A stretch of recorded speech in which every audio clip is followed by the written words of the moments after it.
Hi friends, it's Jennifer Gillette. I'm out here on my deck in Clarksville, Tennessee, and this is my month 6 accountability with the greatest secret in the world. And I just thought of this before I came on today. I'm gonna read the scroll number 6 today on this video.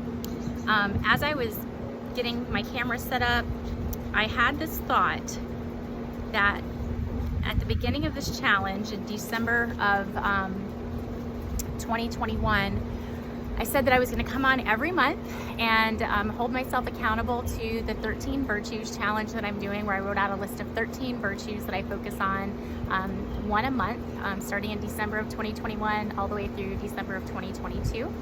And this month's virtue that I've been meditating on and thinking about and reading books on this topic is the virtue of ambition. And while I do that, I'm going through the scroll mark 6, which is today I will be master of my emotions.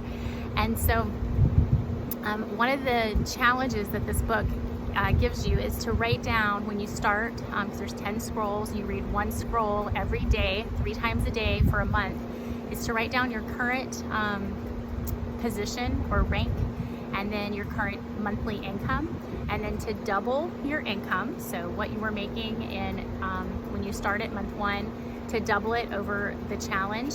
And I just realized that our team sales, when I started this challenge, month 1 accountability, January, we were doing around $5,000 monthly as a team of 7. And today, we're halfway through, we're starting scroll 6.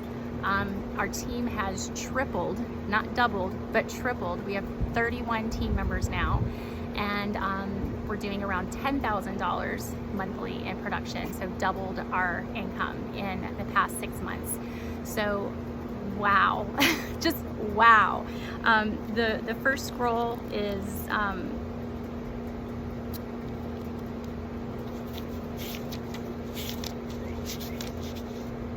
today I begin a new life, and it's all about habits and how our habits affect everything. And most of us are going through life kind of unconsciously.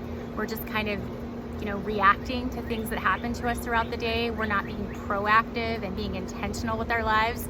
But if we are intentional with replacing bad habits with good habits, we can change our life. And scroll number 2 is I will greet this day with love in my heart. It's my favorite scroll. Scroll number 3, I will persist until I succeed. And then you can go back and watch the videos for scroll 4 and 5. But today we're going to do accountability. I'm going to give you guys I've kind of given you a little preview of what's already happened just in the first 6 scrolls. Doubled our income. Wow, tripled our team size. And today I'm going to read from you this scroll that I've been reading for the entire month of May. So today I will be master of my emotions. The tides advance, the tides recede. Winter goes and summer comes. Summer wanes and the cold increases. The sun rises, the sun sets. The moon is full, the moon is black. The birds arrive, the birds depart. Flowers bloom, flowers fade. Seeds are sown, harvests are reaped. All of nature is a circle of moods, and I am a part of nature. And so like the tides, my moods will rise, my moods will fall. Today, I will be master of my emotions. It is one of nature's tricks, little understood, that each day I awaken with moods that have changed from yesterday.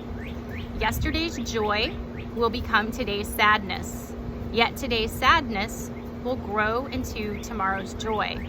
Inside of me is a wheel, continually spinning, turning from sadness to joy, from exaltation to depression, from happiness to melancholy. Like the flowers, today's full bloom of joy will fade and wither into despondency, yet I remember that as today's dead flower carries the seed of tomorrow's bloom, so too does today's sadness carry the seed of tomorrow's joy.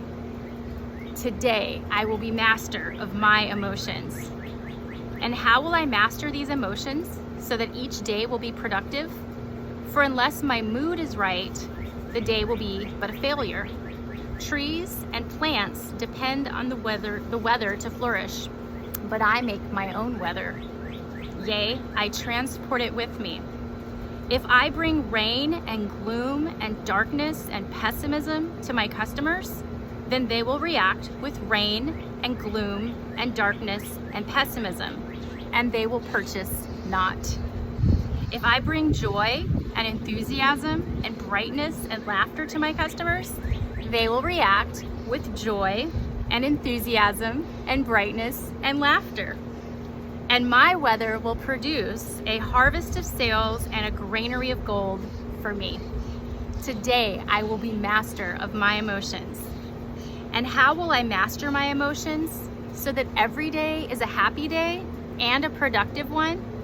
I will learn this secret of the ages. Weak is he who permits his thoughts to control his actions. Strong is he who forces his actions to control his thoughts. I'm gonna read that again, and I want you just to let these words sink in. This changes everything. This all goes back to scroll 1 and how we create new habits and we become slaves to our good habits. And because those good habits are what we want, it is our will. Because we're all slaves to our habits. We're either slaves to bad habits and we're just walking unconsciously through life like a zombie, just kind of doing the things that we haven't thought about why do we do what we do, or we're being intentional and we're deciding what we want to think about and we're doing actions that line up with who we want to be. So listen to this. Weak is he who permits his thoughts to control his actions. So when you allow your thoughts, what you think, to control what you do, you're weak. Strong is he who forces his actions to control his thoughts. So when you force your actions, your habits, your choices, what you do, when you force your actions to control your thoughts, you're strong. So I had a post in here a couple weeks ago. I'm going to take a little break before I read the rest. And I talked about stepping into your power. And there was a new member in the group who didn't know me and decided to comment on that post. And we took the conversation out of the group and into private messenger. And she was basically correcting me and telling me, you have no power. You can do nothing without Christ. And I 100% agree with her. Through Christ, I can do all things. But without him, I'm nothing. I can't do anything apart from the power and the grace of God. I do believe that as a believer, as a follower of Jesus, we cannot be walking in power.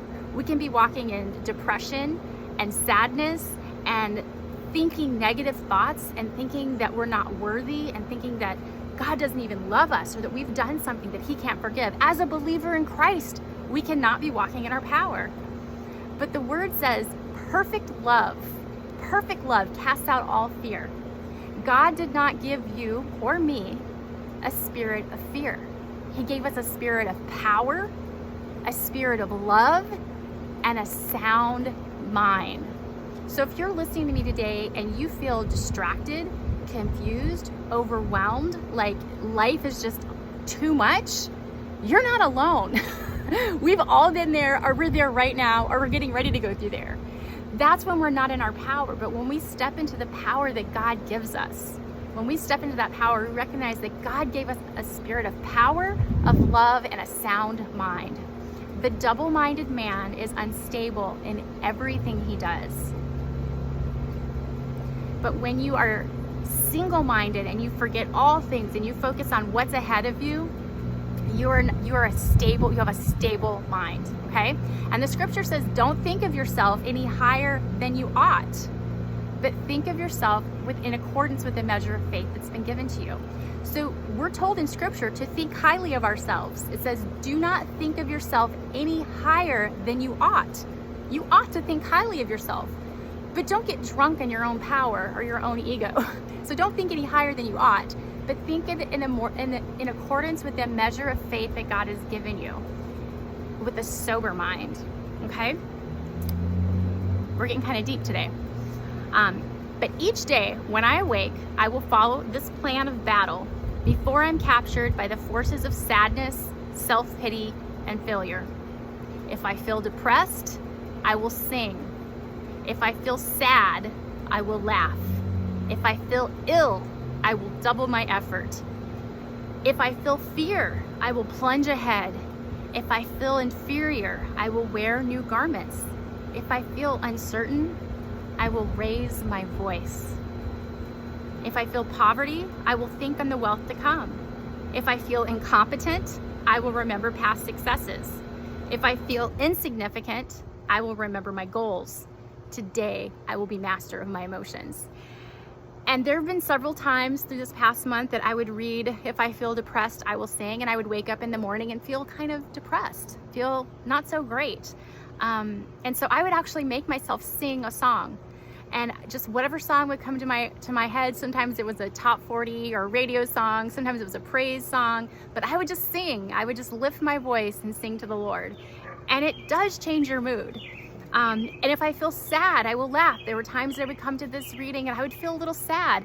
And so I would make myself fake laugh, like, and it's amazing how that action actually lifts your mood. So this is part of mastering your emotions. Henceforth, I will know that only those with inferior ability can always be at their best, and I'm not inferior. There will be days when I must constantly struggle against the forces which would tear me down. Those such as despair and sadness are simple to recognize, but there are others which approach me with a smile and the hand of friendship, and they can also destroy me. Against them too, I must never relinquish control. If I become overconfident, I will recall my failures. If I overindulge, I will think of past hungers. If I feel complacency, I will remember my competition. If I enjoy moments of greatness, I will remember moments of shame. If I feel all-powerful, I will try to stop the wind. If I attain great wealth, I will remember one unfed mouth. If I become overly proud, I will remember a moment of weakness. If I feel my skill is unmatched, I will look to the stars. Today, I will be master of my emotions. And with this knowledge, I will also understand and recognize the moods on him on whom I call. I will make allowances for his anger and irritation of today, for he knows not the secret of controlling his mind. I can withstand the arrows of insults, for now I know that tomorrow he will change and be a joy to approach. No longer will I judge a man on one meeting. No longer will I fail to call again tomorrow on him who meets me with hate today. This day he will buy not a gold chariot for a penny, yet tomorrow he would exchange his home for a tree. My knowledge of this secret will be my key to great wealth. Today I will be master of my emotions. Henceforth I will recognize and identify the mystery of moods in all mankind and in me. From this moment, I'm prepared to control whatever personality awakes in me each day. I will master my moods through positive action, and when I master my moods, I will control my destiny. Today, I control my destiny, and my destiny is to become the greatest salesman in the world. I will become master of myself. I will become great. This last little section about giving grace to other people who haven't learned this secret, the greatest secret in the world, that not everybody has learned how to control their emotions, right? Most of us haven't. A lot of the inappropriate adult behavior you see in the world is because you have an inner 2-year-old that has never grown up emotionally. They're emotionally stunted, and so they're throwing temper tantrums and acting crazy because they're acting the way a 2-year-old would act, right? They haven't learned to master their emotions. So this little secret of not judging someone the first time you meet them, but make allowances for other people's faults, it's really, really helped me. But yeah, so that's it for today's reading. Basically just to give an accountability, I've shared with you kind of some of my results. And it's also, I feel like this month, I did my annual Living Forward weekend this past weekend. Every Memorial Day I get away for 3 days and I check into a hotel room and I kind of reevaluate my goals for the year that I set in January, and I just kind of do a little self-assessment, like, how am I doing? Like, where am I measuring up? Where am I falling short? And then I set my intentions for the second half of the year and kind of, you know, where I want to go in my main life accounts, things that are important to me that I want to prioritize in my life.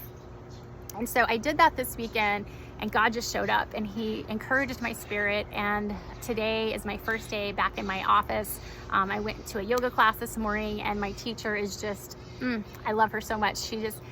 The things that we focused on in class, that'll be a whole separate video of just some things that God worked out in me, some healing, some release that I needed to experience. And so I just want to encourage you, if you don't have a personal growth plan, get one. Start simple, but start. Maybe sit down and write down a list of 13 virtues, 13 character traits. For me, I'll try to remember a few of them. Humility was something in 2022 I wanted to work on. Compassion, gentleness, intelligence, generosity, ambition, tenacity. I can't remember all of them because I'm only a few months in, but create a list of 13 items, of 13 virtues, 13 character traits. Who do you want to be? How do you want to show up in the world? And then every month, right now, if you're watching this video, when I'm making it, it's May 31st. You can start June 1st. And just for the entire month of June, focus on that one character trait. Let's say you pick kindness, and you just focus on kindness for 30 days. And then month 2, focus on your second virtue for 30 days. And then month 3, focus on your third virtue for 30 days. Something simple like that. For me, I do a lot of different things for personal growth. I told you about my Living Forward weekend. I always find 2 or 3 books every year that I'm gonna just slow down and read them slowly, not try to blaze through 10 books in a year, but maybe read 3 or 4 books in a year, but really chew on them and digest them and act on them. And don't just read the words and like let them go in one ear and out the other, but really digest it and pray and ask God to make the words that resonate with you part of your spirit, part of your life, part of who you be, of how you show up in the world. So I hope this was encouraging to you. I will be back at the end of June for my month 7 accountability. And thanks for being a part of this community. If you haven't done so already, go ahead. If you're on YouTube, give this video a thumbs up. Comment below in the comments. I'd love to hear your takeaway, and subscribe to the channel. I post things that are related to direct sales, growing a direct sales team, customer service, recruiting, hostess coaching, selling, all the things we need to be successful in direct sales for any network marketer or direct sales consultant. And I'd love to connect with you on Facebook. So find me on Facebook, Jennifer Gillette with a G like the razor. And I hope you guys have a beautiful day. And thanks for watching. All right, bye.